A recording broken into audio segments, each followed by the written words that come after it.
It is 8:33 in the morning on Tuesday, September 26, 2023. And I've just moved them to the second cell of the fourth section of this rotation that started on the 15th of September. So we've just passed the halfway mark. There is plenty of grass here in between the goat weed. It doesn't look like the grass is fully recovered though. That's not too surprising. Our first significant rain in months was yesterday, and I think we got about 3/4 of an inch, if not an inch. The soil is now soft. It's easy to put the posts in the ground again, so that means the soil is nice and damp. I'm just trying to show you the grass in between the goat weed here. There's plenty of it. The one place the grass doesn't grow is under the trees. But come autumn time, which technically we're in autumn, but still the temperatures were in summer. Come autumn time, this should explode with grass. And then again in spring. All right. I haven't done one of my rants for a while. Today's rant is on a topic that's very controversial. It's only controversial because one side refuses to do science. Instead, they're doing politics and religion in the name of science. Or rather, they treat science as a political or religious subject and act accordingly. The other side, lots of people on the other side understand what's at stake. And what's at stake isn't the thing that we're arguing about. It's the integrity of the science movement altogether. The key factor is that there are powerful people who have the support of the world's governments for whatever reason. I don't know why the governments are supporting this. It's a retarded, stupid idea. But nevertheless, they do support it, much to the objection of the people in the countries.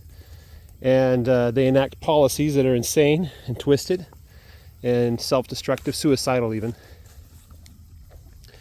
And they're doing it in the name of science.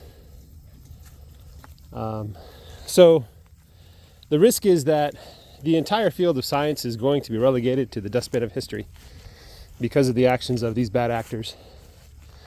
That popular culture will eventually shift, and it will become almost criminal to be a scientist of any sort, the religious kind or the actual science kind. Because the faith that humanity put in science was misplaced, is misplaced, will forever be misplaced. So if you don't know what I'm talking about, you can pretty much choose any political topic that has anything to do with science and fill in the blanks. One of the things that I like to point out to people is that the strange religion that has people saying things like, I believe in science, or I believe in this theory, or whatever. And to me, that's a ridiculous statement. To claim belief in any theory or idea of science is the exact opposite of what science is and what it's supposed to be and how it works. The moment you start claiming beliefs in things, you've entered the realm of religion. And what you believe has nothing to do with reality itself. We are known, it should be obvious to everyone, that humans believe ridiculous things, utterly ridiculous things. And not only do they believe it, but they hold on to these beliefs with such fierce tenacity that they would gladly give up their lives for their ridiculous beliefs. They would jeopardize everything for these ridiculous beliefs. And the other thing to think about is that belief is very powerful as I just said, and can be used for tremendous good, right? There are certain beliefs which are known to have a very positive effect in obtaining the things that people desire. But that's not the topic of this video. That would be a discourse on religion. What should we believe, and what effect do beliefs have on our lives, and why some beliefs are very much superior to others, and how we seek out those beliefs and how we more fully act upon them, right? So now that I've passed the 5-minute mark, I can talk about specifically what I wanted to talk about. But just to beat this point into your head, science is not a matter to be believed in. If there is anything in science to believe, it is something like the following beliefs. Number 1, that there is order to the universe. Number 2, that our minds are capable of understanding that order. Number 3, that through experimentation we can eliminate or falsify the false beliefs that we hold, and hopefully one day arrive at correct beliefs. That is the scientific method in a nutshell. That's the idea. In science, theory is not king. Theory is not even a prince. Theory is the serfs to be shackled onto the properties and treated like slaves. Theory is the thing that we despise the most in science, that we detest and we oppose. Theory is the enemy that we are trying to conquer. Theory is, I would almost equate theory with falsity, that any theory that you hold is wrong. I can say that with almost absolute certainty. And it's only a matter of time before science and the scientific method will reveal to you the wrongness of your theories.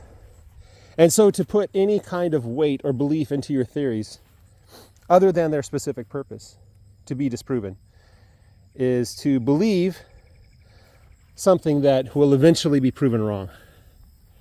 Okay? So theory is not the thing that we trust in science. Theory is the thing that we explicitly distrust. The king in science, the thing that we care about the most, the trump card, the only thing that matters is reality. If reality and theory disagree, theory is thrown away post haste. It's abandoned so quickly, in fact, that in the physics community, I have seen theories abandoned in less than a day. Theories that were very popular, theories that were espoused by many, many physicists, all of a sudden vanish. It's gone because of some results from the experiments with reality. Reality is king. Reality is the only thing that matters.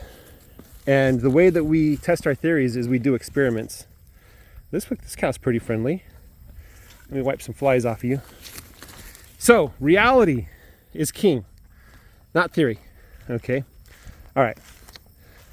All the theories in the universe are judged based on how well they comport with reality and how useful they are to our means and ends. A theory could be correct. It could be super correct. But we would cast it aside simply because we don't find it useful. I'll give you such an example of a theory. The theory that everything is the way it is, and that's it, is really not a good theory at all, even though it's absolutely always correct. Right? All right, so the specific topic I want to talk about right now is this climate change, global warming, global cooling, the climate prophets. Recently it came in the news that a Nobel Prize winning physicist signed on to a document that basically says, I haven't read the document, but I believe it says that climate change is not the threat that we're told it is. Of course it's not a threat because it's not real. Does the climate change? Yeah. Is that caused by anthropogenic, which means human-caused behavior? No. It's ridiculous to think that humans can have any effect on the climate. We humans occupy such a small fraction of this earth that at best we can consider ourselves temporary visitors. If we had populations in the trillions, then I might say yes, as a whole, we have some effect on the climate. But all you have to do really is just take a picture, a satellite photo, go to Google Maps, right? Go look at your city that you live in and zoom out. And it won't be very long at all until your city becomes nothing, not even a pixel, right? And the greenness, the wilds will completely dominate any civilization. Never has there been a civilization that has overwhelmed nature. That's not to say that we can't affect nature, but changes on the scale of the globe are such a ridiculous idea. It's such hubris to think that we can actually do something about that. Now that said, obviously I can have a huge effect on my little plot of ground, and my neighbor can have an effect on his plot of ground. And if every square inch of the earth were owned by humans actively interacting with their plot of ground, then yes, I could say that we might have an effect on the globe, right? But that's not the case. That's not even remotely the case. Even here, where it seems like I'm in the middle of nowhere, it's still one of the more densely populated parts of the country. There are parts of the United States that are way, way less populated than here, okay? And nature is almost completely unmanaged. Okay, so that aside, so hubris of thinking that humans can have an effect on the global climate. The second reason why we cannot have an effect on the global climate, or rather why it doesn't matter if we do, is because the climate is inherently unpredictable. That is, there is no theory that we can use to predict the global whatevers, temperature, rainfall, weather patterns, blah, blah, blah, okay? The equations that we know describe fluid mechanics, and a fluid, for those who don't know what that word means, it means any kind of gas or liquid. So water, carbon dioxide, oxygen, those are all fluids at room temperature. So fluid dynamics, the equations that describe the behavior of fluid dynamics lead to, first of all, they can't be solved. Then second of all, what little solutions we do know of are ridiculous. You may have heard of that phrase where a butterfly flaps its wings in Africa and causes a hurricane. And according to the equations, this cow does not look healthy in the rear end. Let me look at her bum. It's just sore and red. Hopefully she heals. So the net effect is there's no way we can predict what changes our actions will have on the environment, because the equations are inherently chaotic, and I'm not saying chaotic as like some general descriptive term of your common understanding of chaos, but I'm being very specific. There's a theory, there's a property in mathematics where some equations are chaotic, where the smallest changes in the initial conditions lead to dramatically different results, right? That's chaos, okay? That's what chaos is in mathematics. And the behavior of fluids, which the climate and the weather and stuff is all about fluids, is chaotic, okay? That's number two. So there are no possible ways that we could ever simplify those equations to describe what effect our behavior or anybody else's behavior or the sun's behavior or anything can change the climate or global warming or whatever. Okay. This is important because you must understand that all of the predictions that these people have made are wrong. None of them have come correct. Go back 20 years and you can, if you can, I'd probably been wiped from the internet, but go back 20 years, this cow is covered in flies. I feel so sorry for it. And you can go read the predictions. One of my favorites is that the ice caps will be gone by 2010. All those theories are wrong. They used what are called computer models, and they said even though these equations are unsolvable, we're going to solve them by brute force. And what they found was that based on the parameters of the program that they run, they can get dramatically different results. And then what they do is they choose the results that are most opportunistic for the political point or religious point they're trying to make. Typically, the point that they're trying to make is humans are destroying the earth, therefore we must cease all economic activity. And it's all the fault of those oil people. They're the great evil that's causing all the damage to this world, right? Anyway, okay, so next thing is the data that they're using to prove their point. The data that says that the earth is warming or cooling or whatever it is that they want to say. The hurricanes are getting more extreme or there's more wildfires, blah, blah, blah. All of that data is false. They've been caught multiple times modifying that data to suit their needs. They refuse to release the raw data. They refuse to release the algorithms they use to manipulate that data. There's a big scandal called ClimateGate where some of the leaders in the climate change, back then it was global warming, they were communicating with each other to massage the data, to change it, to get the results they wanted. The famous phrase is Mike's nature trick. The idea is that Mike used a trick to massage the data that he published to the Nature journal. And that data was alarming, to say the least, but it was entirely false. Made up. It's a lie. It's deception. And the way that the climate community reacted to the exposure of their fraud was they circled the wagons. Rather than expose the fraud and hold those who committed it accountable, they circled the wagons. They said, oh no, there's no fraud here. Oh no, these people are saints. They're wonderful, marvelous people, brilliant scientists even.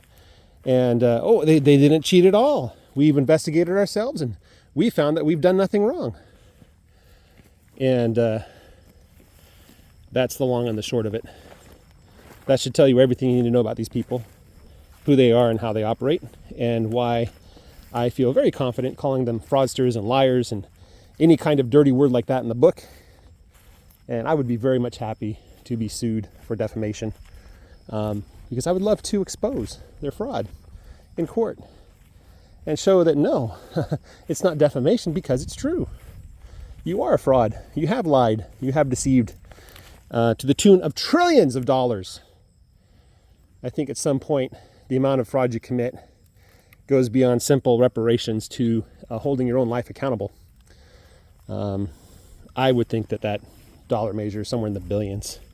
If you cause billions of dollars of damage through your fraud intentionally, you should be held to account with your life because we're talking about people's lives that you've ruined. And in this case, these people have caused trillions of dollars of damage. But the key to understand here is that the government is in on it. They're in on the scam. Why? Because they're able to raise taxes. They're able to accumulate more power and more wealth. So it is a conspiracy. It's not a conspiracy theory. It's a proven conspiracy fact. We've observed it. We have the evidence and we know it. Okay? All right. Moving right along. Let's talk about carbon dioxide. Ooh, evil carbon dioxide. It's a poisonous gas that's going to kill us all. That's what we're told. Carbon dioxide. So I was thinking about this morning. I said, the three things that you need in order to have photosynthesis is obviously a plant that can do photosynthesis, and you need sunlight. Sunlight's critical. Without sunlight, it would just die. If you take a section of your lawn and cover it so it doesn't get any light at all, not even the ambient light, it would die because it can't do photosynthesis. The other thing that all plants need is water. If you plant a plant and there's no water at all, it will die. It doesn't matter what it is. Even cactuses need water from time to time. And the third essential component to creating life with plants and water and sunlight is carbon dioxide. Yes, carbon dioxide is just as important to life as sunlight and water. Unfortunately, we can't see carbon dioxide. If you could see it, you wouldn't be able to see it because it is a trace gas. What that means is that in the atmosphere, it exists in such few quantity that detecting it is practically impossible. You need very specialized chemicals that operate at such a large scale that can detect particles of this thing, even to find it there. I just looked, and according to NOAA right now, they say it's something like 419 parts per million. I believe they said parts per million. I think that's correct. I thought it was closer to the tens of parts per million. To understand what parts per million means is we're using numbers that are so small that percentages no longer work. 1% is 1 part per 100. Okay? And you might have heard of mils. That's part per 1,000. So 1 mil is 1/10 of 1%. And that means 1 out of 1,000. And then beyond that, we don't really have words because those things don't really matter. They're too small. Right? So 1 part per million is 1 part per 1,000 per 1,000. Okay, so let me just try to help you understand more about what this number means. If you were to take 100 random particles from the atmosphere and look at them one at a time, we're talking like like molecules, right? You would not find carbon dioxide. There's a very, very, very low chance you'd ever find carbon dioxide. If you were to take 1,000 parts in the atmosphere and look at it, again, you would not find carbon dioxide. Okay? If you were to take 10,000 parts from the atmosphere, you will probably find around 4. Okay? If you take 100,000 parts from the atmosphere, you would probably find about 42. Okay? And if you were to take 1,000,000 parts, you would find 419. That's it. That's how rare it is. Okay? There's nothing really that compares to that that you're used to in your daily life. I tried to think of some things like medicines and stuff like that, but you know, it's a ridiculously small amount of air that is carbon dioxide. I think if you took like a volume 1 meter by 1 meter by 1 meter, that's basically 3 feet by 3 feet by 3 feet. Okay, so a cube of, it's about a yard by yard by yard, right? So roughly the size of a cow, let's say. How much of that would be carbon dioxide? And I'm trying to do the math in my head right now. So there's 100 centimeters in a meter. And so in that cubic meter, there is 1,000,000. That's 6 zeros. There's 1,000,000 cubic centimeters. Okay. So inside of that cow, it would be 419 cubic centimeters, which we take the cube root of that. Let's see. Cube root of 419. I don't even know. 5 is 125. 6 is 7, 8, 9, 10 is 1,000. No, 10. Yeah, 10 is 1,000. So it's about, I would say, about 10 centimeters by 10 centimeters by 5 centimeters. Okay. So 2.54 centimeters an inch. So we have roughly this by hand by hand. So that's a slice that is carbon dioxide in that thing that's the size of a cow, right? Not very much. Okay. All right. Moving right along. We're told that the reason why carbon dioxide is poisonous is not because of how it interacts with our bodies or the atmosphere or anything else like that. We're told that everything we know about thermodynamics, about how temperature works, how energy flows, is wrong.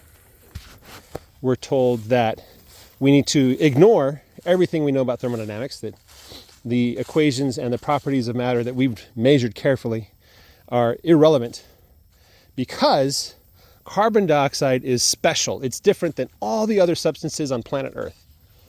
And the way it's special is it absorbs radiation.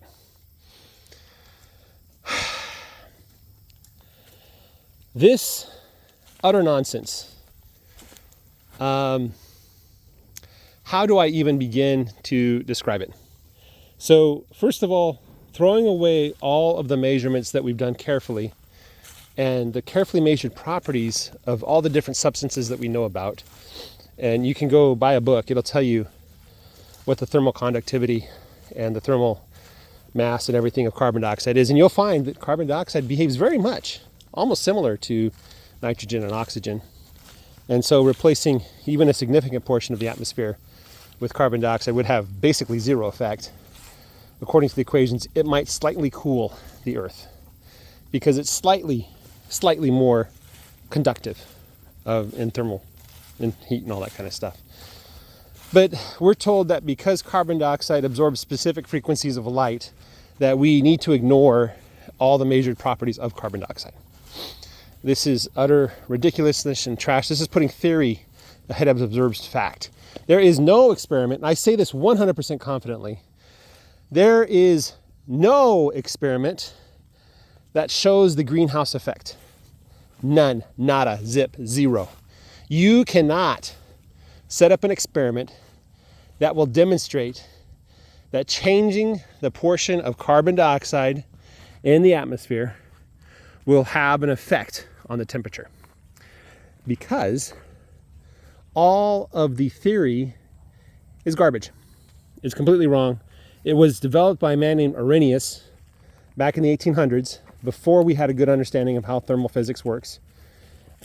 It's based on ideas that were thoroughly disproven mathematically and experimentally. And these ideas, there's a famous experiment, I think it's by Wood, back in the early 1900s, where he showed that the reason why greenhouses work is not because the glass absorbs a particular frequency of light. His experiment was quite simple. He replaced the glass with sheets of salt, clear salt. And salt has a different profile in terms of how it absorbs radiation. And according to the theory of global warming and greenhouse gases, because you use salt, all of the little radiation beams are going to escape and cause it to cool more quickly.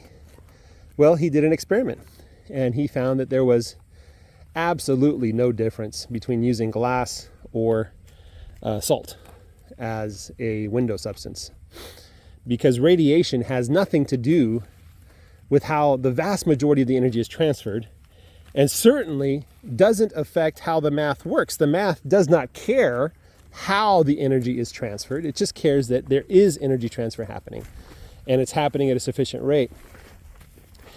And you can measure the properties of the substance and see how it behaves at different temperatures even, and you'll see that there's no difference whatsoever as carbon dioxide and atmospheric gases. And there is no difference that matters.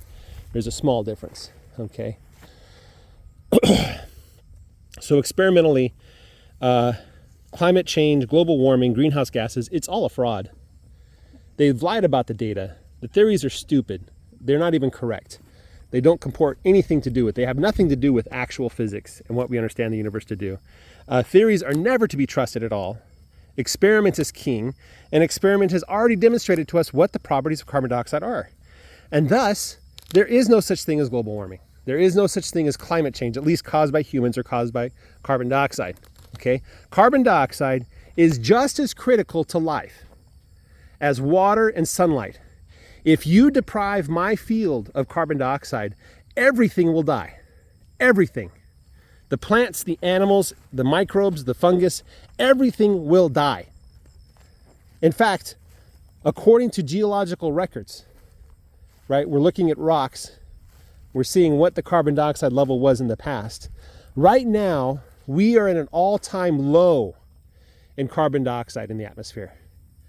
And according to experiment, all plants do much better with higher levels of carbon dioxide, okay? And if we cared about life on planet Earth, if we care about having a green Earth full of all kinds of plants and animals and critters and bugs and whatever else you want, then you will do your darndest to raise the level of carbon dioxide in the atmosphere. Every ounce of carbon dioxide that you release will turn into food for everything else. Okay, it'll come back to you in the form of food. and energy and everything else, okay? Carbon dioxide is just as critical as water. It's just as critical as sunlight. We cannot live without carbon dioxide. We need more and more of it. We need a lot more of it. And one of my goals in life, if such a thing can be a goal, since I know that humans can't really have an effect on the atmosphere, is to increase the levels of carbon dioxide. How that is to be done, I have no idea. I have no idea. But we need more carbon in the atmosphere, not less. We need a lot more, okay? And that's the bottom line. Also, is carbon dioxide dangerous to humans? Yes, at very, very, very, very, very, very, very, very high concentrations, way beyond anything in the atmosphere. You will not even know if we double, triple, 10 times the amount of carbon dioxide in the atmosphere. You would not even be able to smell it. Now, obviously, when you pop open a can of soda and you stick your nose in there right away, it's going to tingle. That's like 100% pure carbon dioxide there. But we're not even talking about that level. We're in the parts per million, folks, parts per thousand. It would be wonderful if there was 1 part per thousand of carbon dioxide in the atmosphere. That would be wonderful, absolutely wonderful. How much would life bloom and flourish? What if that's a secret of the Garden of Eden? Is the carbon dioxide levels were higher? I don't know. Anyway, that's my rant. 30 minutes on why global warming and global climate change and blah, blah, blah is all a fraud. It's all politically motivated. It's all religiously motivated. These people are terrible people. They're horrible people. Their beliefs are terrible and horrible. We should denounce them as false prophets, as heretics, as blasphemers, anything we can use in the book to tell them to stop spreading their lies and to stop hurting the world, and the people that are in on it are just as guilty as everybody else. They have no excuse. They're going to say, oh, I didn't know. Yeah, you should have known that you were associating with criminals. You should have known that you were committing gross crimes against humanity by imposing limits on how they're allowed to make their own food and conduct their economic business. So that's all I have to say, guys. Have a great day. Take care. Bye-bye.